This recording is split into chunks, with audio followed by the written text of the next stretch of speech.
Hello दोस्तों, editorial desk में एक बार फिर से आप सभी का स्वागत है। आज निबंध लेखन की अगली कड़ी में मैं आपसे ये चर्चा करूंगा कि निबंध लेखन में किन बातों का ध्यान रख के निबंध लेखन किया जाना चाहिए। पिछले वीडियो में मैंने यह डिस्कस किया था कि निबंध को कैसे पढ़ा जाए, क्या पढ़ा जाए निबंध हेतु। आज का जो विषय है वो ये है कि निबंध में लिखा क्या जाए और निबंध को लिखा कैसे जाए। तो क्या लिखा जाए और कैसे लिखा जाए, क्या लिखा जाए, कैसे लिखा जाए, इस पे आज मूल बिंदु ये है कि क्या लिखें हम ऐसे को ऐसे में और कैसे लिखें। देखिए, YouTube पर शुरू हो चुका है कहानी। कोई पास करा रहा है, कोई फेल करा रहा है। कोई निबंध को बहुत टफ बताएगा आपको, कोई निबंध को इतना टफ बता देगा कि लगेगा कि अरे यार निबंध तो लिख ही नहीं पाएंगे हम, बिना बहुत समय दिए हुए या बिना 3-4 महीने मेहनत किए हुए निबंध हम लिख ही नहीं पाएंगे। लेकिन मुझे लगता है कि आपको, जैसा मैंने पहले कहा था, कि निबंध में कुछ निश्चित जो मापक है या निश्चित जो पैरामीटर है, अगर उसको आप फॉलो करते हैं तो निबंध से आसान आपके लिए कुछ भी नहीं है।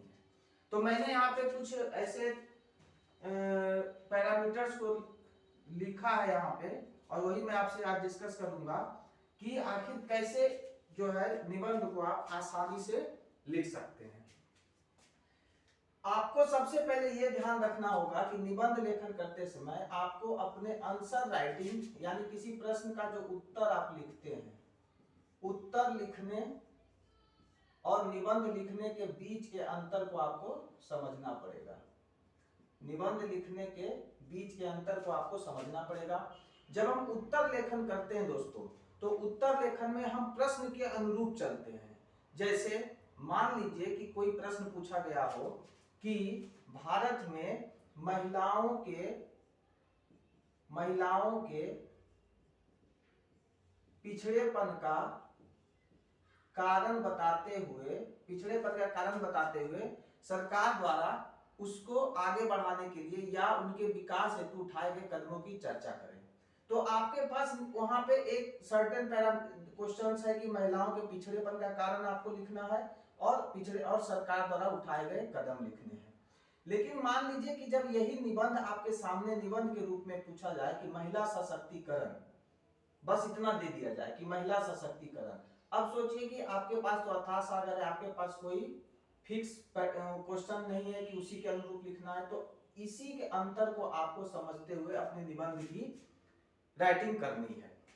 सबसे पहले देखिए, निबंध लिखते समय एक बात का हमेशा ध्यान रखिएगा कि आपका लेखन मौलिक हो, रटा रटाया ना लगे। आपका लेखन जो मौलिक हो और अपनी समझ और अपने व्यक्तित्व का उपयोग करके आप लिखिए निबंध को। आपने आज तक जो भी पढ़ा हो, मैं आज महिला सशक्तिकरण का ही उदाहरण लेता हूं आपके सामने। महिला सशक्तिकरण का, आपने महिला सशक्तिकरण से रिलेटेड जितनी भी चीजें आज तक अपने पढ़ाई के दरमियान में, अपने समाज के में रहते हुए, अपने आसपास के परिवेश से आपने जो भी महिला सशक्तिकरण या महिलाओं से संबंधित चीजें सीखी हैं, समझी हैं, अनुभव किया है, उन सबको आपको अपने निबंध की विषय वस्तु बनानी पड़ेगी।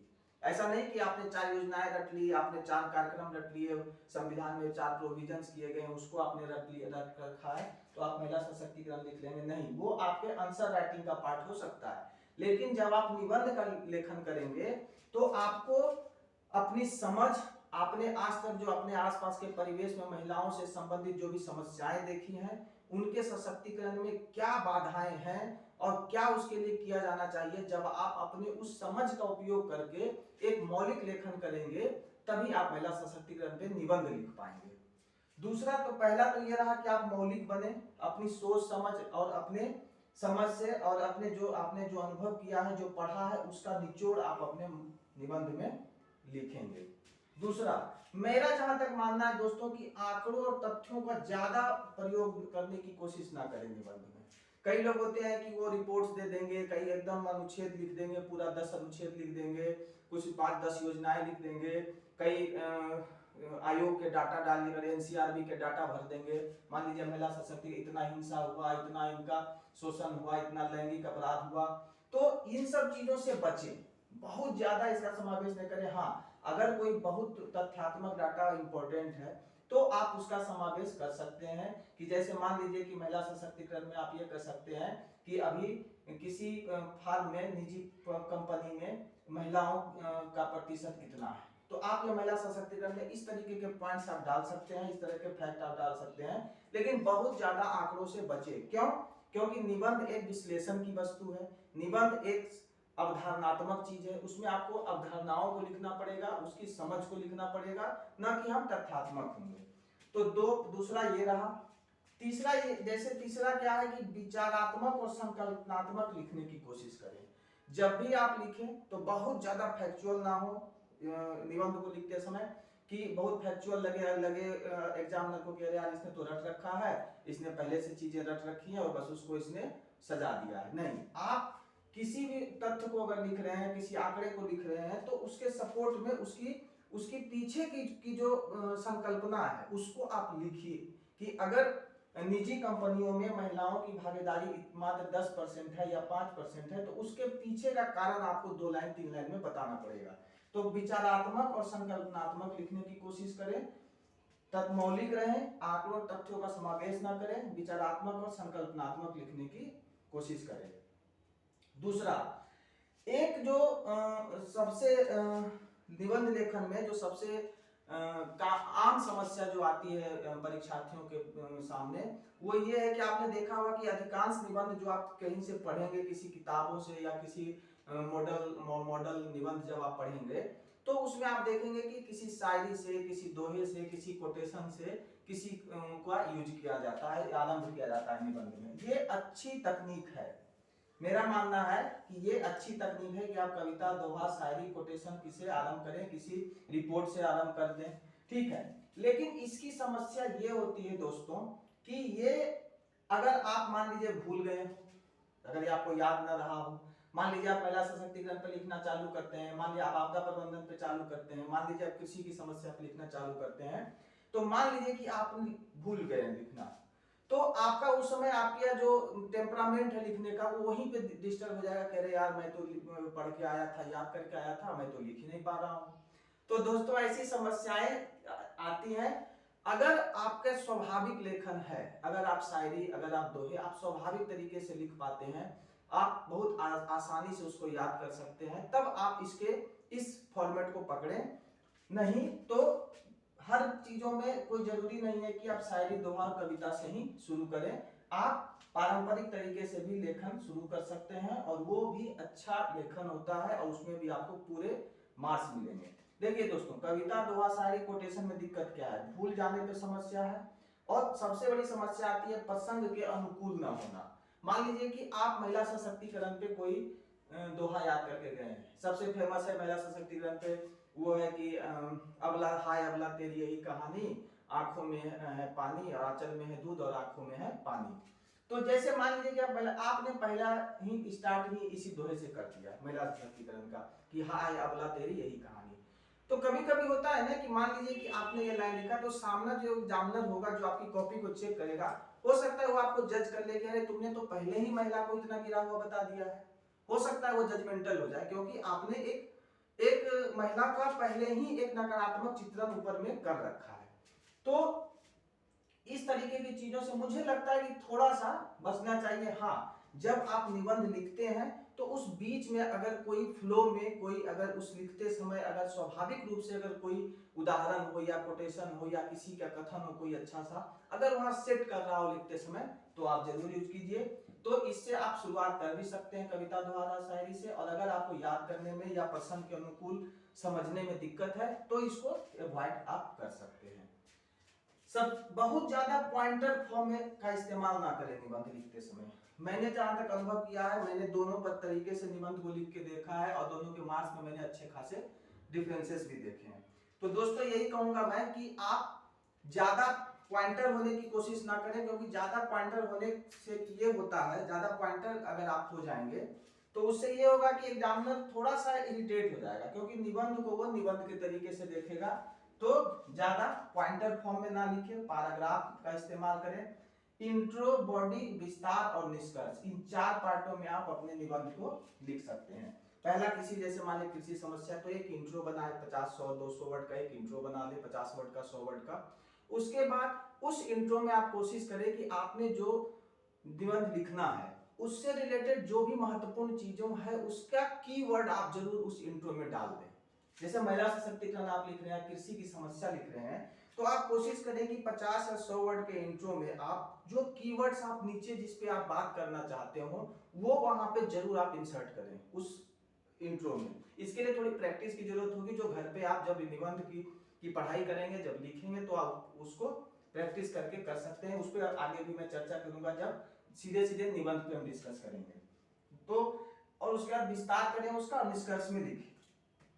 दोस्तों ये तो रह गया कि क्या आपको किस तरीके से लिखना है। एक बहुत ही निबंध का एक बहुत ही आसान और बहुत ही अंकदायी तरीका मैं आपको अभी बताने जा रहा हूं, जो दिखने में आपको बहुत ही आसान, मतलब कि लगेगा कि यार ये बहुत ही आराम से कहने वाली बात है, लेकिन इसमें नंबर कैसे आएंगे। लेकिन दोस्तों ये नंबर दिलाते हैं, वो है क्या, देखिए जो तरीके मैंने आपको बताए उसमें से एक ये है कि एक पारंपरिक विकास है निबंध का। उसमें आपको करना यह है क्या कि प्राचीन, मध्यकालीन और आधुनिक और समसामयिक।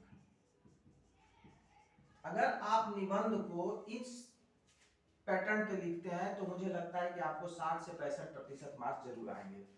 कहने का तात्पर्य यह है, पारंपरिक कहने का तात्पर्य यह है कि मान लीजिए कि मैंने आपसे विदेश नीति पे बात की, मान लीजिए विदेश नीति से रिलेटेड कोई निबंध आता है, या कृषि की समस्या से कोई निबंध आता है, या मान लीजिए महिला सशक्तिकरण पे निबंध पूछे जाते हैं। मान लीजिए इन तीनों में से कोई एक निबंध उठा लेते हैं, मान लीजिए हम महिला सशक्तिकरण ही उठा लेते हैं। तो आप कोशिश कीजिए कि आप प्राचीन भारत में महिलाओं की स्थिति क्या थी उस पर थोड़ी चर्चा करें, मध्यकाल आते आते महिलाएं किस स्थिति पे आई उस पर चर्चा करें, आधुनिक काल में महिलाओं की स्थिति क्या रही, और समसामयिक, समसामयिक करने का मतलब है कि पिछले 50 सालों में या पिछले 40 सालों में या 30 साल लगा लीजिए, या चलिए 1990 के बाद की महिलाओं की स्थिति क्या थी। समसामयिक से यहाँ मतलब क्या है, ऐसा नहीं है कि करंट के महीने की बात है। समसामयिक का मतलब होता है, मतलब यहाँ समसामयिक से तात्पर्य है कि आप पिछले 20 या 25 सालों के दरमियान महिलाओं के स्थिति में क्या सुधार और क्या दिक्कतें आई हैं और क्या उसके लिए किए जा रहे हैं। आप अगर इसको फॉलो करते हैं तो इस तरीके से लिखते हैं तो आपको बहुत अच्छे नंबर मिल जाएंगे। मान लीजिए आप विदेश नीति की बात कर रहे हैं, तो जब विदेश नीति में मैं बता रहा हूं आपको कि आप विदेश नीति लिखते समय भी इस पैटर्न को फॉलो कर सकते हैं कि प्राचीन काल में अगर अशोक ने पहले साम्राज्य की स्थापना की थी भारत के लिए, मगध साम्राज्य की, मौर्य साम्राज्य की, तो अशोक की विदेश नीति क्या थी, शांति और सहअस्तित्वपूर्ण पे आधारित थी। वो बौद्ध धर्म के प्रसार के लिए अपने संमित्रा को भेजा था और कारुबाकी को भेजा था। दूसरा क्या था कि विदेश नीति में जब आप आएंगे तो मौर्योत्तर काल में विदेश व्यापार किस तरीके से चल रहा था। उसके भी पहले अगर आप चले जाएंगे मौर्य से भी पहले, तो हड़प्पा में विदेश नीति व्यापार आधारित थी। तो आप अगर यहाँ से अपने इंट्रो को शुरू करें और उसके बाद मध्यकाल में विदेश नीति उतनी कुछ खास रही नहीं है, लेकिन आधुनिक काल में आके फिर आप आके 1947 के बाद की अगर विदेश नीति पे बात करेंगे और वर्तमान तक जब तक आप एग्जाम दे रहे हैं 2023 तक की विदेश नीति का अगर डेवलपमेंट आप लिखते हैं एनालिसिस करके, तो आपको अच्छे मार्क्स मिलेंगे। उसी तरह कृषि की समस्या अगर आएगी तो कृषि पे अगर मान लीजिए निबंध आता है तो आप कृषि को भी इसी तरीके से बांट सकते हैं कि प्राचीन काल में कृषि का क्या महत्व था भारत में, मध्यकाल में कृषि किस स्थिति में थी, आधुनिक काल में कृषि का क्या स्थिति था और वर्तमान में कृषि किस तरीके के दौर से गुजर रही है। तो अगर आप इस पैटर्न के आधार पे मुझे लगता है कि आप निबंध की तैयारी करते हैं तो बहुत ही अच्छे अंक आपको मिलेंगे, क्योंकि वो एक पूरा फ्लो देता है निबंध को। इस तरीके से जब आप लिखेंगे तो आपकी पूरी समझ वहां दिखेगी एग्जामिनर को, जो निबंध की जांच करेगा उसको पूरा एकदम एक फ्लो दिखेगा कि हाँ एक डेवलपमेंट आपने दिखाया है निबंध का और विस्तार से तो जब हम अलग अलग निबंधों को पढ़ेंगे, मान लीजिए जब हम कृषि आधारित निबंध देखेंगे, जब हम महिला सशक्तिकरण का आधारित निबंध देखेंगे, या अन्य जो विदेश नीति आधारित, पर्यावरण आधारित जो भी निबंध देखेंगे, या कुछ महापुरुषों पर आधारित निबंध जब हम पढ़ेंगे, तो उसमें मैं विस्तार से बताऊंगा कि इसको लिखने की कला कैसे और डेवलप आप अच्छे से कर सकते हैं। अभी आज का वीडियो मेरा इसी बात पे था कि निबंध में कैसे लिखें और क्या लिखें। तो पहली बात तो ये है कि मौलिक रहें, आप मौलिक रहें। दूसरा है अपने अनुभवों को इसमें जरूर शामिल करें, जो भी अनुभव आपने किया है शामिल करें। तीसरा, आंकड़ों और तथ्यों का बहुत ज्यादा समावेश ना करें, तथ्यों का बहुत ज्यादा समावेश ना करें। बहुत ज्यादा पॉइंटर ना हो लेकिन बहुत ज्यादा नहीं, बहुत ज्यादा पॉइंटर ना हो। शायरी, दोहे का स्वाभाविक प्रयोग करें, जबरदस्ती नहीं करें। स्वाभाविक प्रयोग करें, जबरदस्ती ना करें, नहीं करें। और विचारात्मक लिखें, संकल्पनात्मक लिखें। विचारात्मक और संकल्पनात्मक लिखें। इंट्रो जरूर लिखें, बॉडी पार्ट उसका जरूर लिखें, उसका विस्तार जरूर करें निबंध का, और लास्ट में निष्कर्ष लिखें। तो इन सब चीजों को आप बेसिकली ध्यान रख के आप निबंध की तैयारी कर सकते हैं। आगे जब स्पेसिफिक निबंध पे हम चर्चा करेंगे तो आप सबों को मैं ये बताऊंगा कि कृषि आधारित निबंध है तो उसमें क्या लिखना है, स्त्री आधारित निबंध है तो क्या लिखना है, आपदा प्रबंधन आधारित निबंध लिखना है तो क्या लिखना है। पहले तो आप ये करें, मेरी सलाह ये होगी कि पहले आप 10-12 टॉपिक जो मैंने आपसे डिस्कस किया है, पहले उस टॉपिक को की पहचान करें और उससे संबंधित जो भी मटेरियल मार्केट में उपलब्ध है, जैसे मैंने योजना कुरुक्षेत्र संपादकीय बताया था, किसी मैगजीन का कोई आलेख पढ़ने के लिए मैंने आपसे सलाह दिया था। इन सब चीजों को एकत्रित करें 10-12 दिनों में, और उसके बाद अपनी निबंध की तैयारी करें। दूसरा, बहुपठित बने, चीजों को पढ़ें और सुने। आप किसी खास नोट्स, किसी खास बंधे बंधाए लिखे हुए निबंधों के पीछे ना भागें। आप अपने सोच का दायरा विस्तृत करें, आप अपने पढ़ने का दायरा विस्तृत करें। पढ़ने का दायरा विस्तृत करने का से मेरा आशय ये है कि आप 50 किताबें नहीं पढ़ें। जैसे मान लीजिए कि कोई महिला आधारित कोई अगर पॉलिसी बना रही है सरकार, या कोई पेपर में कोई संपादकीय अगर महिलाओं से आधारित आ गया, या कृषि पे आधारित आ गया, या आपदाओं से भी तुर्की में जैसे मान लीजिए भूकंप आया तो कई सारे आलेख आपको आपदा से संबंधित मिलेंगे। तो आप इन सब चीजों पे नजर रखिए, कुछ अच्छे पॉइंट्स मिल जाए उसको नोट करके रखें, कुछ अच्छी संकल्पनाएं मिल जाए उसको नोट करके रखें। तो इस तरीके से अगर आप करेंगे, धीरे धीरे 1 से 1.5 महीने में आप इस स्टेज पे रहेंगे जहां आप निबंध बिना किसी तैयारी के और बिना किसी खास मेहनत के आप एक अच्छा निबंध लिख सकेंगे, थोड़ी सी प्रैक्टिस करके। तो दोस्तों, इस तरीके की जानकारी के लिए मेरे चैनल एडिटोरियल डेस्क को आप लोग सब्सक्राइब करें, शेयर करें, लाइक करें। इसी तरीके के मैं और भी वीडियो लेकर आपके सामने आऊंगा। और 1-2 दिनों के बाद मैं जो बिहार में जो थिंकर से रिलेटेड जो भी क्वेश्चंस आते हैं, टैगोर हो गए, राम मनोहर लोहिया हो गए, जयप्रकाश नारायण हो गए, सच्चिदानंद सिंह हो गए, अंबेडकर हो गए, गांधी हो गए, तो इन सब से रिलेटेड मैं वीडियो धीरे धीरे बनाऊंगा और बहुत ही कंसाइज तरीके से 300-400 वर्ड में उनके मूल जो सिद्धांत होंगे, उनके मूल जो संकल्पनाएं हैं, इन सब थिंकरों की, इन्होंने जो मूल विचार दिए हैं उनको आप तक पहुंचाऊंगा। और मैं कोशिश करूंगा कि परीक्षा में आपको काफी मदद मिले। धन्यवाद।